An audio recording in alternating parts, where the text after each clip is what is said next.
Hi, I can't wait to get started with the technical stuff, so I won't keep you long. From my years of experience teaching Unreal to lots of people, I just want to give you 5 ideas as to how you might get the most from this course. Number one, do all the challenges when you see them. When you see the challenge slide come up, please pause the video and have a go at it. If you can't do it, that might be my fault for setting it too easy or too difficult, but please just have a go. Secondly, become an active community member. Please do join in. We have a world-class community. I'll tell you about that in a second. Be a problem solver. If you have an issue, look it up, use the search on the web, stay positive, work hard, and you'll get a lot out of this course. It's going to be tough later. It's worth it. It's cool. Let's just stay positive and try and solve our own problems. All right.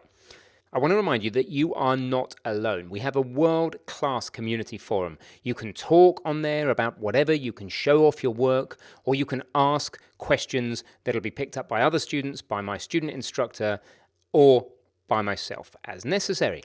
When you're over there, please use code formatting to make your code easier to read. Include screenshots where you can. And once you've written your ideas down, it's a great idea to take that link, go over to Discord, which is our live chat server, and ask live questions of the community there. It's pretty thriving, especially in the evenings UK time, or in the sort of lunchtime onwards Pacific time.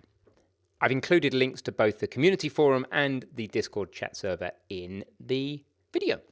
So how do you ask good questions? Well, please paste the exact error that you get when you get errors into Google or your favorite search engine first. If you still need help, then include the error with the code. So when you're gonna share a problem and have the details help other people to solve your problem, make the problem reproducible. Basically tell the person reading your problem how do they reproduce it so they can help you fix it.